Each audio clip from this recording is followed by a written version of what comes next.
Happy birthday to you.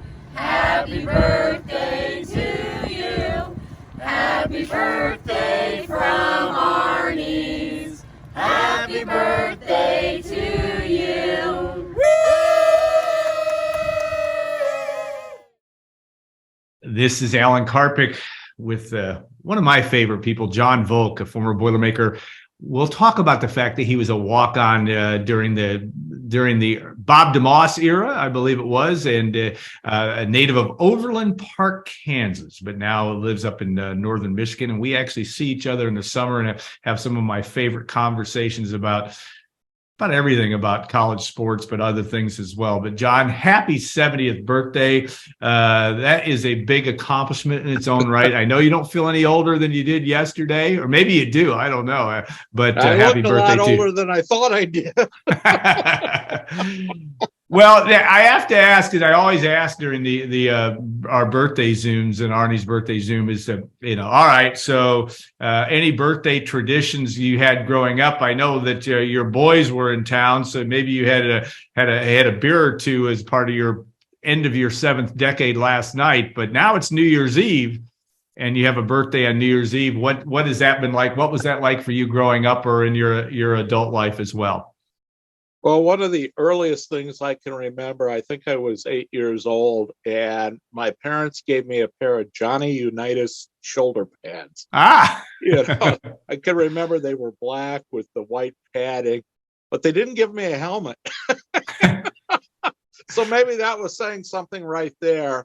They always tried to make a celebration of it, but it's a day when everybody's looking forward to going out to parties, maybe not in the Guy Lombardo dinner theater in New York sort of thing, but, people have other things on their mind. And geez, even now, Kim's birthday, my wife's birthday, is on the 26th, and Jack, our Purdue graduate, his is on January 21st. So there are a lot of birthdays crammed in there. And I generally like to keep it low key. I think the last time I stayed up for midnight on my birthday was when the millennium hit.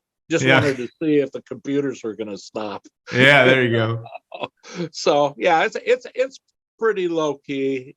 Kim has baked she's a wonderful baker, and asked what I would like, and so we have a carrot cake waiting for me with frosting, and we just planned tonight it's going to be lots of football. As you know, I went to graduate school at Michigan. My mother's side of the family is from there. So, to the chagrin of many Purdue fans, I'll be rooting for the Maize and Blue. But I think we ought to root for all the Big Ten teams. It's just unfortunate that Michigan and Ohio State are still the big two that they were 50 years ago when I was on the team.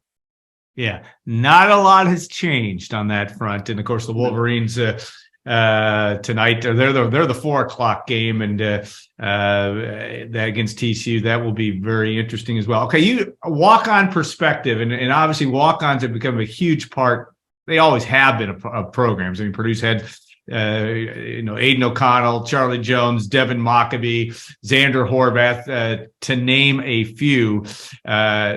How did you, when you came to Purdue first, how did you get to Purdue from Overland Park, Kansas? But also, what was that walk-on experience like in your days in West Lafayette? Well, most of my friends, as might make sense, were interested in going to KU and K-State. And the hot school that year out of state was SMU. Yeah.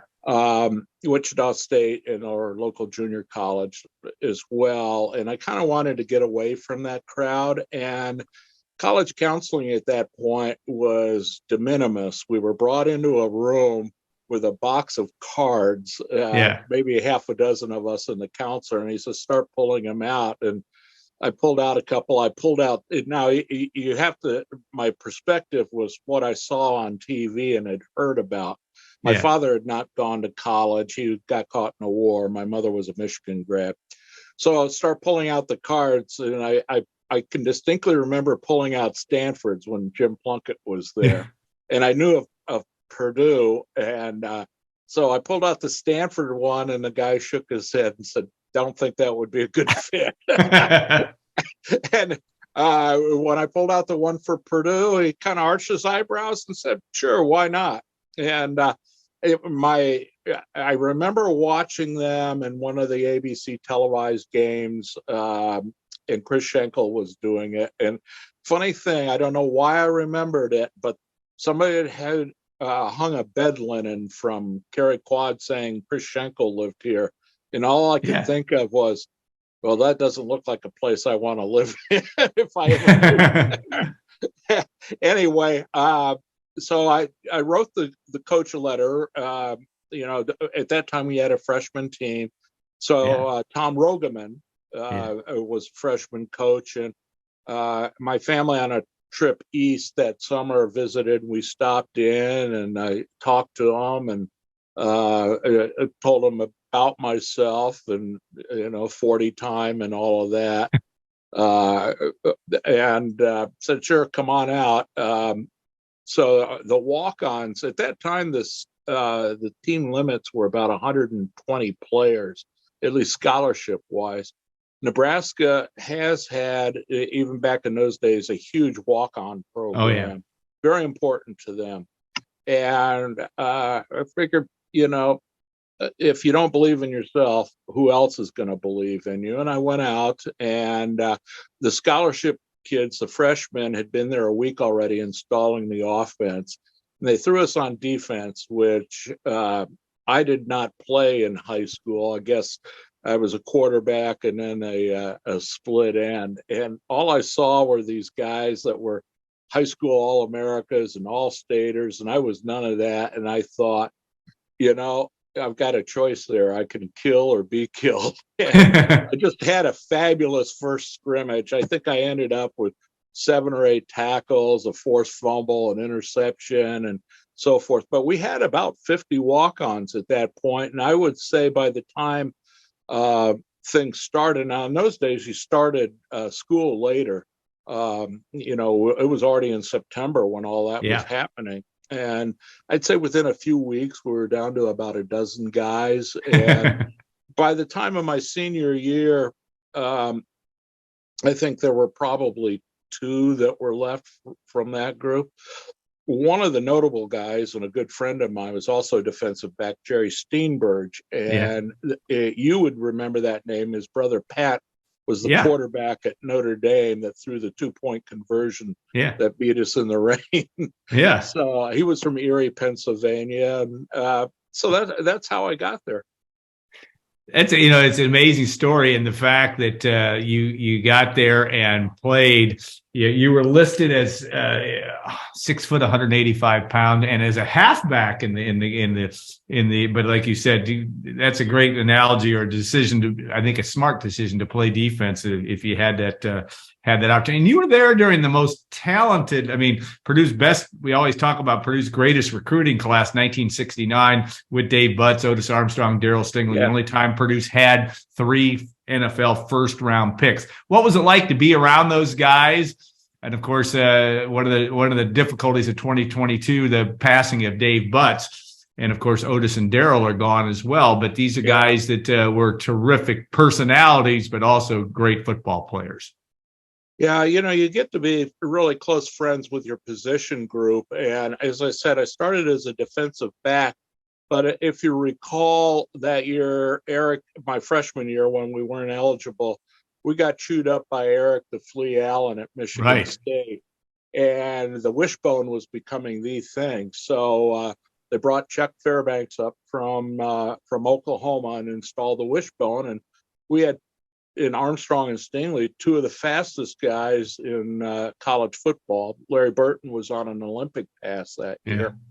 And so they needed somebody to practice against and learn how to defend it. That's why I was listed as a halfback. But that was the spring. I was injured. I got speared in the back by one of our all-conference linebackers or something. And the next fall, I found myself back on defense. And, I had a very up-close view of why the wishbone didn't work, because we were scrimmaging one day and Daryl had taken a pitch out to my side, which would have been the right side of the defense, and I saw him sprain his ankle not more than 5 yards from me.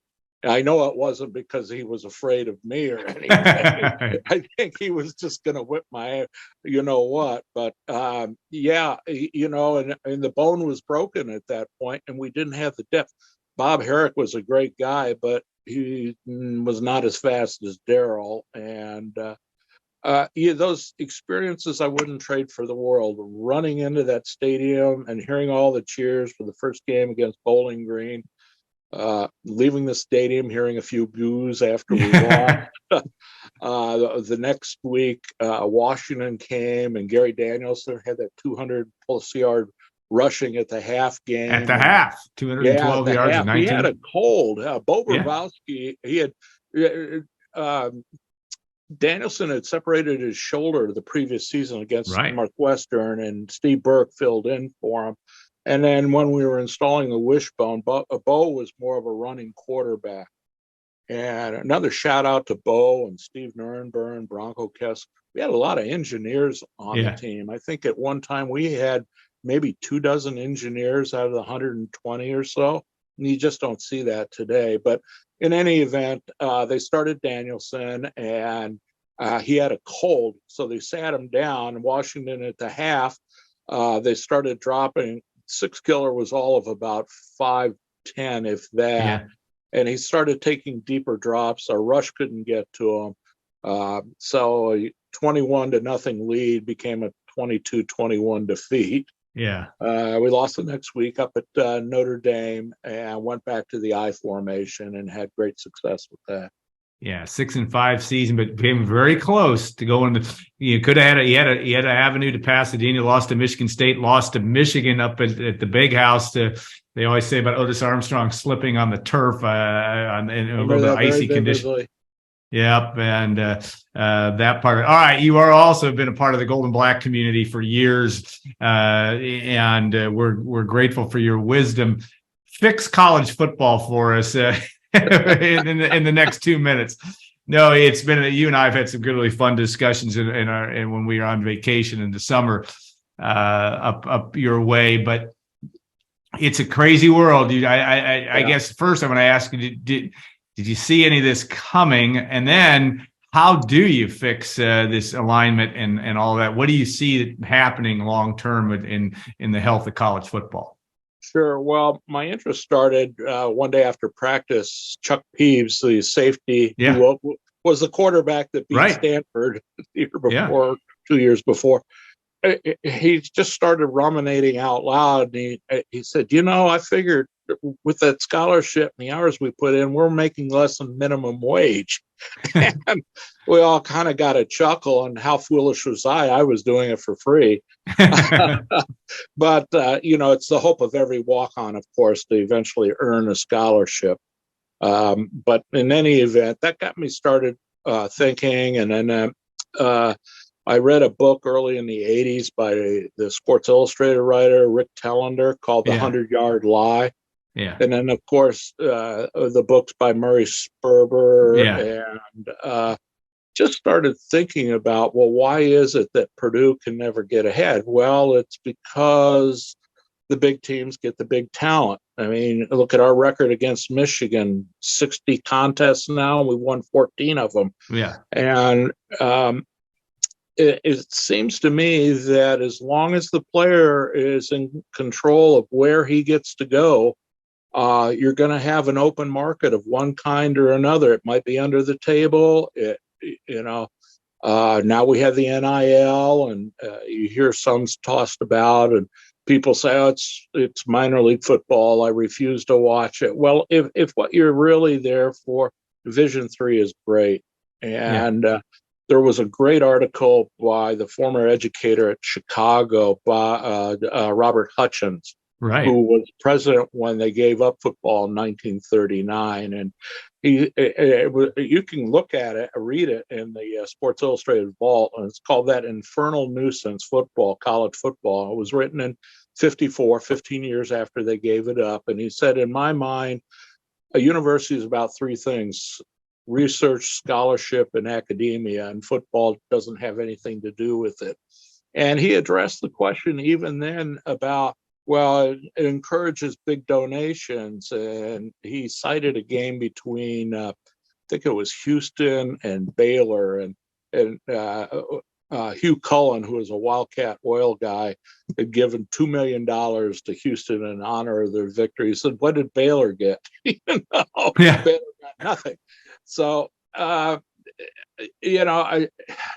just feel that, there are ways of handling that, and I'm always open to suggestions. As you know, I've kind of thought it out.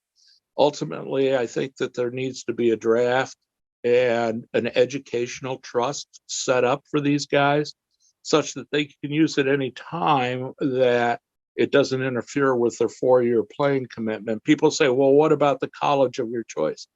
I didn't get to go to the college of my choice. I didn't get to go to Stanford. I couldn't academically qualify, and I had nothing else. So that whole rubric about, you should be free to go to the college of your choice, that just doesn't hold water. And I think once you take the money out of the game and the player no longer controls it, it's not that the player shouldn't be able to earn money. I'm fully in favor of that. But, how much money do the big boosters give the Kansas City Chiefs players? Yeah. So, I could go on, as ad nauseum. People on the board are sick of me. I've been, But they read it, and I'm going to link that story, to today's post too, because it is on public. And it's just an interesting read. And I think it's just an interesting time, and things are converging with the transfer portal and everything else to, kind of what some things that some schools are going to have to make some decisions long term, as is however this is going to get dealt with, so that it's still a competitive playing field. I don't know. Do you subscribe, though, that the NIL could even things out some? I mean, for I'm talking about Power 5 level schools, or do you think it's always going to be a case of the haves having it and getting the talent, and the have-nots not? How do you view that? Well, if Harvard, with their $35 billion endowment, decides to take football seriously again, that would be a power to contend with. But yeah, I think that's the case. The fan bases have been built up over the years. We could sell out, as we've started to do again, all of Ross-Ade Stadium, and that's only half the seating capacity of Michigan Stadium. Yeah. So, but behind that are all the boosters, the $60,000 a year suites along that ring, the Michigan Stadium. The money is there; it'll always be there. I think that there needs to be a salary cap of some sort of thing, and if you just look at how the NFL is structured now, I think that it makes a lot of sense. And a lot of those guys that come to college, we all think that, well, they want that college degree, and they've been led to think that a college degree is the key to success. I think the college experience is important, but 85% of the jobs out there don't require a college degree. So if a guy wants to take a class in welding or HVAC, I'm all for that. He'll probably make a lot more money than he would have with a degree in sociology or whatever. And that's not to denigrate those degrees, but that gives the player other options. And certainly with online coursework and Purdue Global, the vehicles are there to make it happen. Yeah. Another thing I would do is I'd consider leasing out the stadium, the facilities, the logos and trademarks to an owner group. Think of the Green Bay Packers, which is owned by the community. Yeah. You could have a group of interested people, and you wouldn't have to have Elon Musk backing you in order to be able to compete in that environment, because you do have the salary cap. So then it becomes a question of how do you evaluate and manage your talent that you have, which is what the NFL is all about. The GM becomes, so important. the university, by licensing that stuff out, they could fund all of their non-revenue athletic programs. They could even have a club level football program that would, take the bus trips over to DePaul or, up to some school in Michigan or something. But at a lower level where guys are really playing for the love of the game, not for the remuneration and hopefully a career in the pros. Yeah. All interesting reading. And on your 70th birthday, you're going to win the award for the most contemplation of life's biggest problems, or life's biggest problems in the sporting world. They're not life's biggest problems. We both agree on that, but they are their life's in the college football world. All right. I'm going to say, wish you a happy birthday, and I hope you have a great rest of your day. And I know that Purdue's going to guarantee a couple victories. I wish that was the case on January 2nd, but it will be an interesting day, not only for the men's basketball team ranked #1, but also the Citrus Bowl and LSU when Purdue takes on LSU. It's going to be 2022 was a very interesting year. 2023 be hard to top in terms of all the things that went on in Purdue sports. Absolutely. I thank you for that. I just want to shout out to all the walk-ons and the managers and the people behind the scenes that never get the publicity and that we don't talk about, who kind of come and go in the night. But they're a hugely important part of the program, and their love for Purdue is as good and as strong as anyone's. Yeah, so thank you very much for the birthday wishes. Hope you have a great rest of it. And I was going to say, I'm hoping for a double victory this weekend. Hope springs eternal, and we'll be back up your way at the end of July, and we'll look forward to solving more of the world's problems then. But thanks to Arni's for the Arni's birthday Zoom, and John, happy birthday to you. And again, we'll look forward to more conversations on this topic, because they're not going away, and we'll look forward to that as well. Stay tuned, everybody. Thanks again for watching and listening, and a happy new year to all of you, and be safe out there tonight. Thanks.